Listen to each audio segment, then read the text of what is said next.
돈은 늘 흐릅니다. 들어오고 나가고 어디론가 사라집니다. 그런데 60을 넘기면서 그 흐름이 예전과 다르게 느껴지는 순간들이 생깁니다. 같은 금액을 쓰더라도 마음이 더 무겁거나 반대로 별것 아닌 지출인데 이상하게 허전한 기분이 들 때가 있습니다. 새해가 되면 사람들은 계획을 세웁니다. 운동, 독서, 취미, 건강. 그런데 정작 가장 먼저 흔들리는 건 경제 계획입니다. 왜냐하면 돈은 단순히 숫자가 아니라 우리 삶의 리듬이고 관계이며 마음의 균형이기 때문입니다. 60대 이후의 경제는 더 벌기보다 덜 잃고 오래가는 방향으로 흘러가야 합니다. 그리고 그 방향은 지갑이 아니라 마음에서 먼저 정해집니다. 오늘은 새해를 맞아 우리가 다시 한번 돈의 방향을 정리해야 하는 이유와 그 방법에 대해 깊이 들여다보려 합니다. 일 왜 60대 이후 경제 계획을 다시 세워야 하는가? 새해 첫날 달력을 넘기는 순간은 묘합니다. 시간은 연속적으로 흐르는데 우리는 그 하루를 경계 삼아 마음을 정돈합니다. 이건 단순한 의례가 아닙니다. 심리적으로 새로운 출발선을 긋는 행위는 우리에게 방향을 재설정할 기회를 줍니다.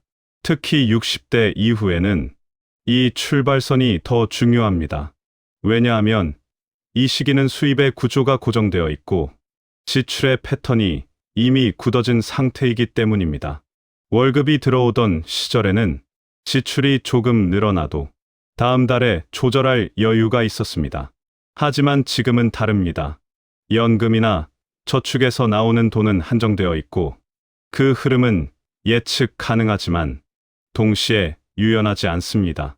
그렇다면 경제 계획이란 무엇일까요? 많은 사람들이 예산 세우기나 절약하기를 떠올립니다.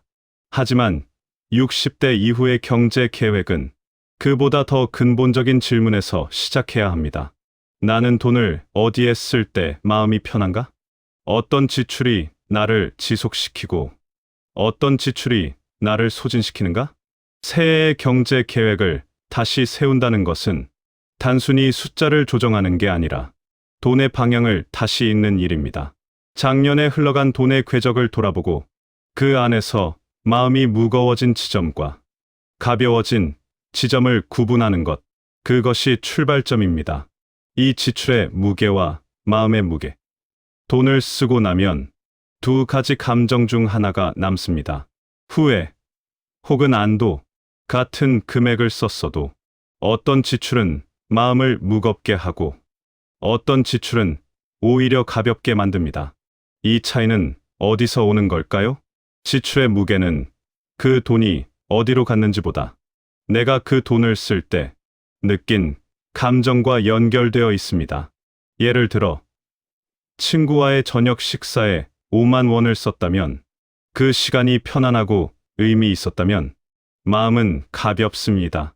하지만 의무감에 억지로 참석한 모임에서 같은 금액을 썼다면 그 돈은 마음의 짐으로 남습니다.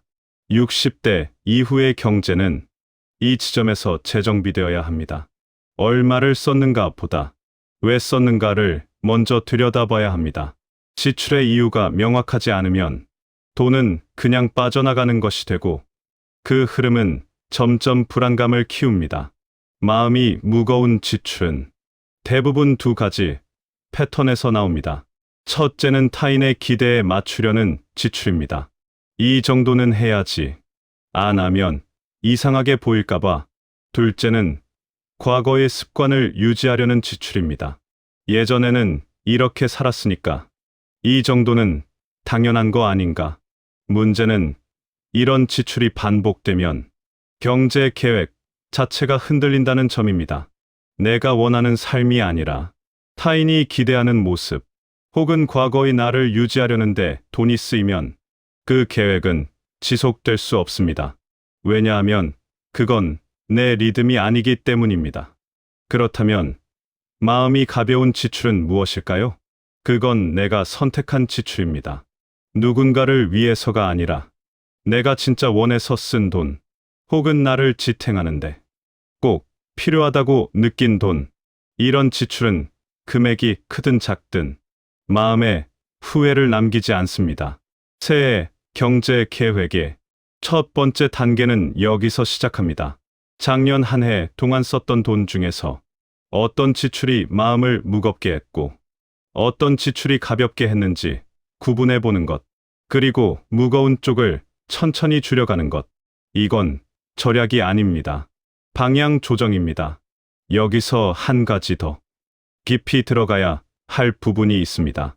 지출의 무게는 단순히 감정만의 문제가 아니라 우리가 돈을 어떻게 구조화하느냐와도 연결되어 있습니다. 삶 비율의 재배치. 60대 이후 지출은 크게 네 가지로 나뉩니다. 생활비, 관계비, 건강비, 고정비. 이 네 가지의 비율이 어떻게 배치되느냐에 따라 경제의 지속성이 결정됩니다. 생활비는 가장 기본적인 항목입니다. 식비, 주거비, 교통비 등 이 부분은 줄이기 어렵습니다. 왜냐하면 생활비는 우리의 기본적인 안정감과 직결되기 때문입니다.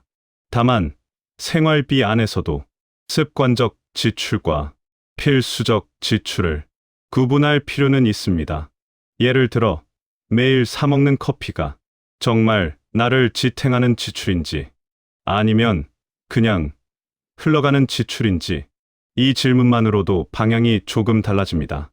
관계비는 가장 복잡한 항목입니다.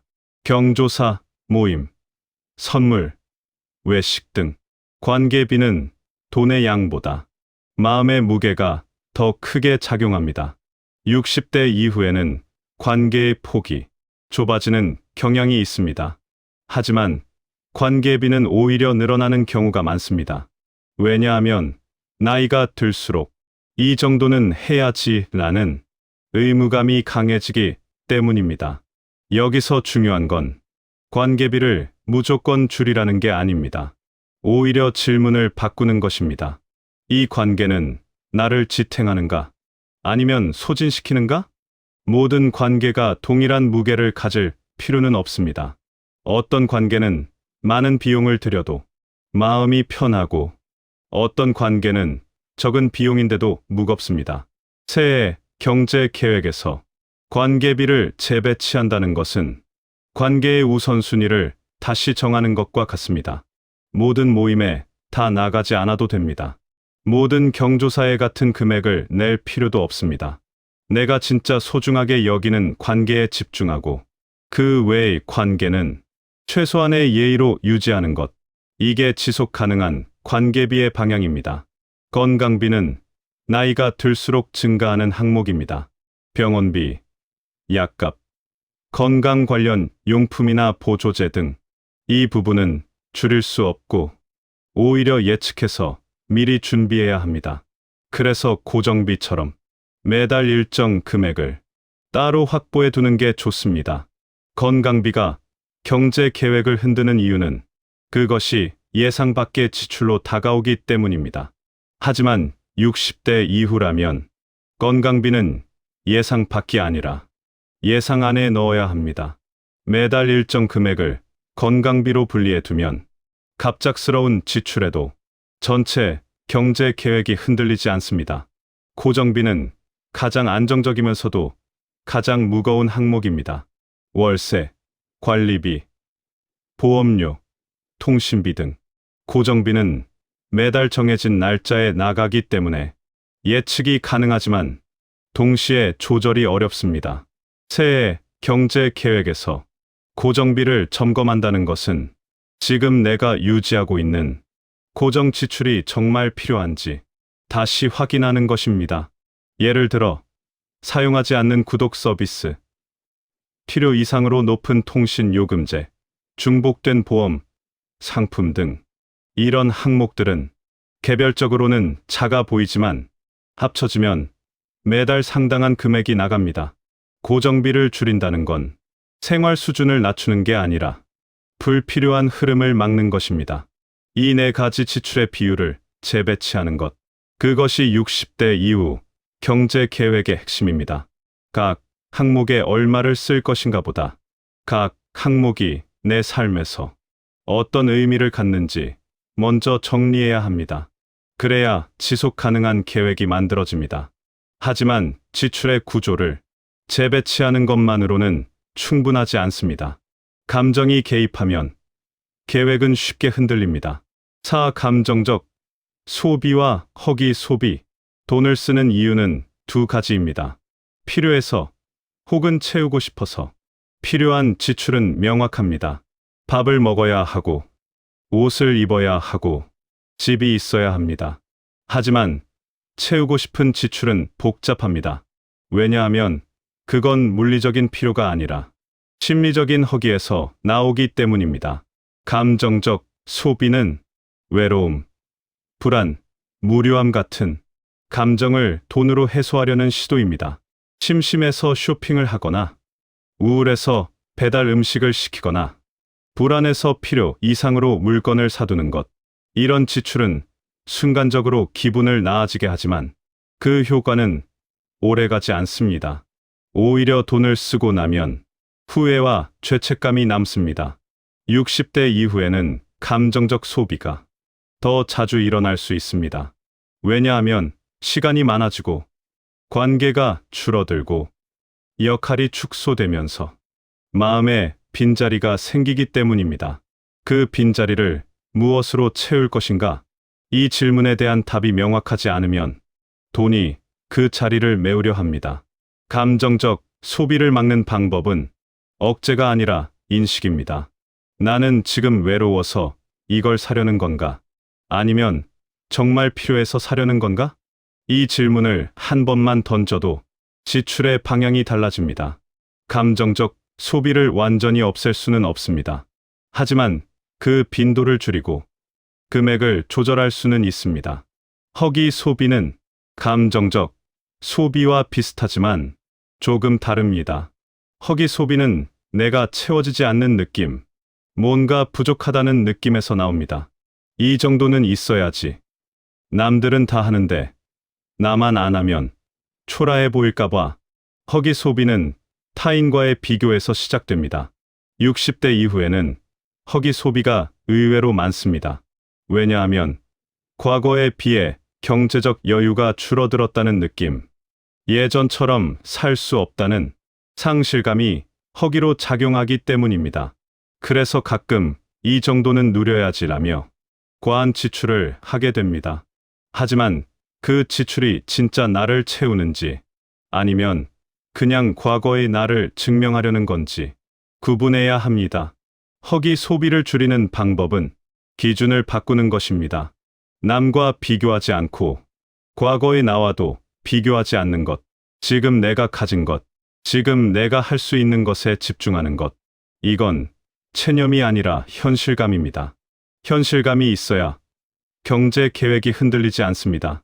감정적 소비와 허기 소비를 구분하고 그 흐름을 조절하는 것. 이것이 새해 경제 계획에서 놓치지 말아야 할 부분입니다. 돈은 감정을 따라 흐르기 때문입니다. 그렇다면 이제 또 다른 질문이 남습니다. 경제 계획이 오래가지 못하는 이유는 무엇일까요? 경제 지속성의 비밀. 경제 계획이 무너지는 가장 큰 이유는 지출의 간격을 조절하지 못했기 때문입니다. 간격이란 돈을 쓰는 빈도와 리듬을 말합니다. 같은 금액을 쓰더라도 한 번에 몰아서 쓰는 것과 나눠서 쓰는 것은 심리적으로 완전히 다릅니다. 60대 이후의 경제는 큰 지출보다 작은 지출의 반복이 더 위험합니다. 예를 들어 한 달에 50만 원을 한 번 쓰는 것보다 매일 1만 원씩 쓰는 게 더 부담스럽게 느껴집니다.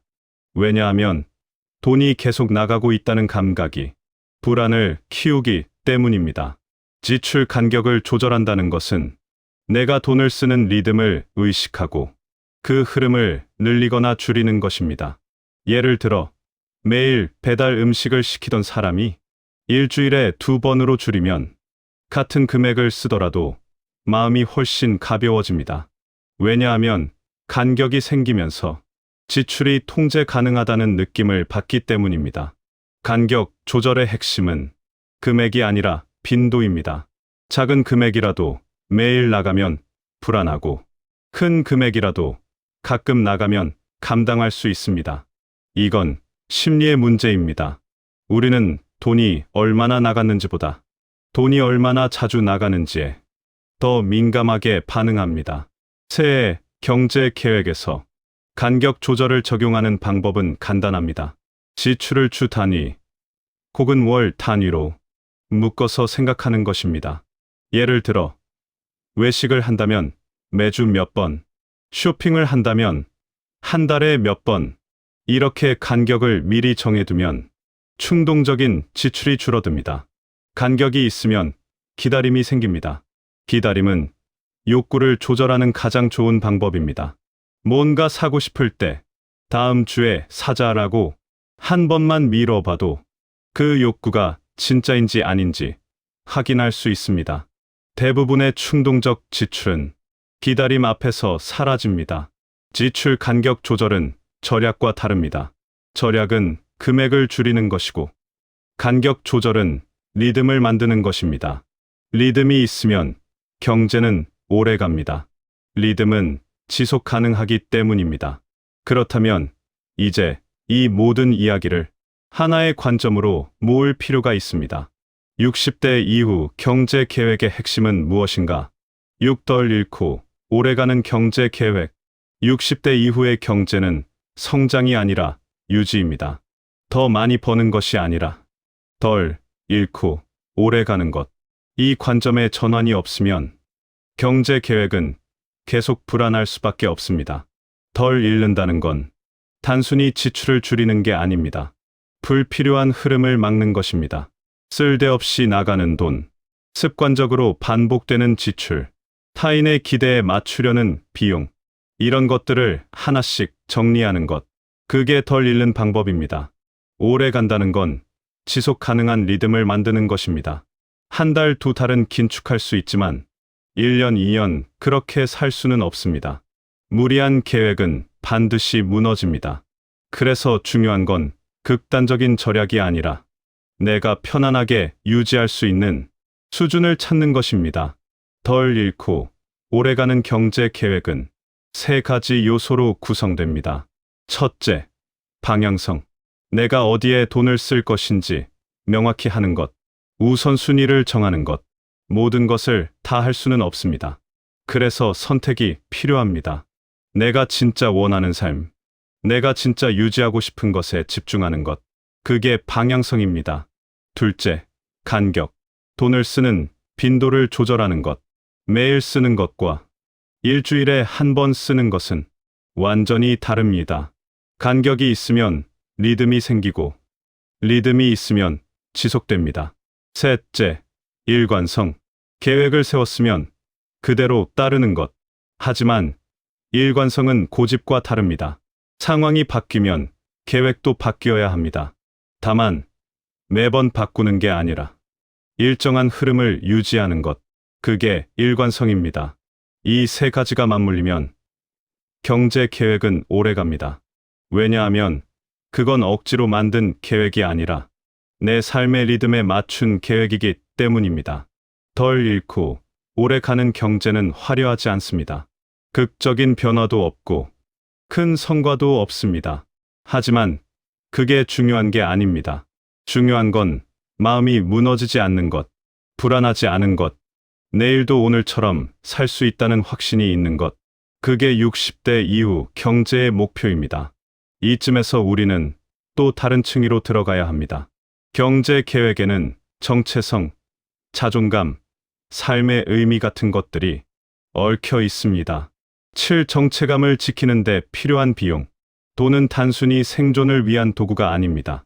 돈은 우리가 누구인지 증명하는 수단이기도 합니다. 내가 어떤 옷을 입고, 어떤 집에 살고, 어떤 사람들과 관계를 맺는지, 이 모든 것에는 돈이 들어갑니다. 그리고 그 돈은 결국 내 정체성을 드러냅니다. 60대 이후에는 정체성에 흔들림이 생깁니다. 직장에서 은퇴하고, 역할이 축소되고, 사회적 위치가 바뀝니다. 이때 많은 사람들이 과거의 정체성을 유지하려고 합니다. 나는 이 정도는 하는 사람이야. 나는 이런 수준에서 살아야지. 그래서 필요 이상으로 돈을 씁니다. 하지만 정체성은 돈으로만 유지되지 않습니다. 왜냐하면 그건 현재의 나와 맞지 않기 때문입니다. 새해 경제 계획에서 정체성을 다시 정리한다는 것은 지금의 나를 있는 그대로 받아들이는 것입니다. 과거의 나와 비교하지 않고 지금 내가 할 수 있는 것, 지금 내가 가진 것에서 출발하는 것, 그게 진짜 정체성입니다. 정체감을 지키는데 필요한 비용은 생각보다 많지 않습니다. 중요한 건 금액이 아니라 일관성입니다. 내가 소중히 여기는 것을 포기하지 않는 것, 하지만 그것을 과시하려 하지 않는 것, 이 균형이 중요합니다. 예를 들어, 책을 읽는 것이 내 정체성의 일부라면 매달 책을 사는 비용은 줄일 필요가 없습니다. 하지만 그게 남에게 보이기 위한 것이라면 그건 정체성이 아니라 허영입니다. 정체성은 내면에서 나오고 허영은 외부에서 나옵니다. 정체감을 지키기 위한 지출은 마음을 가볍게 합니다.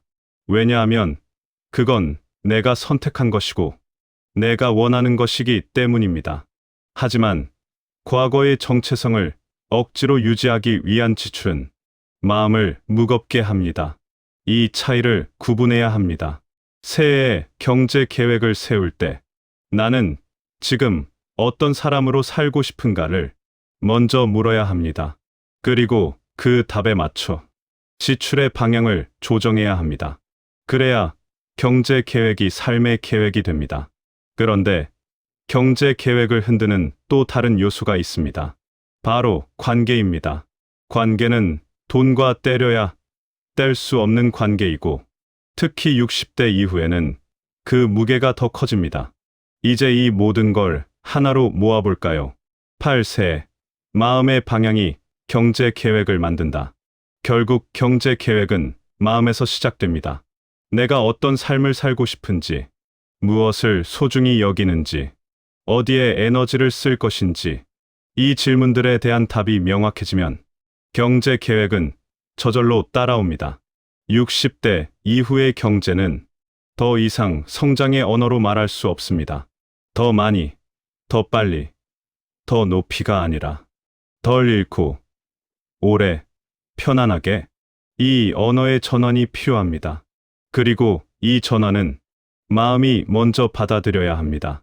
새해는 시간적으로는 하루의 차이지만 심리적으로는 큰 전환점입니다. 이 전환점을 놓치지 말고 작년의 흐름을 돌아보고 올해의 방향을 설정하는 것. 그게 새해에 경제 계획을 다시 세우는 이유입니다. 경제 계획은 숫자가 아니라 방향입니다.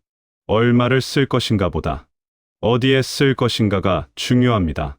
그리고 그 방향은 마음이 정합니다. 마음이 편안한 지출은 지속되고 마음이 무거운 지출은 무너집니다. 새해 경제 계획의 핵심은 이것입니다. 돈의 흐름을 마음의 방향에 맞추는 것.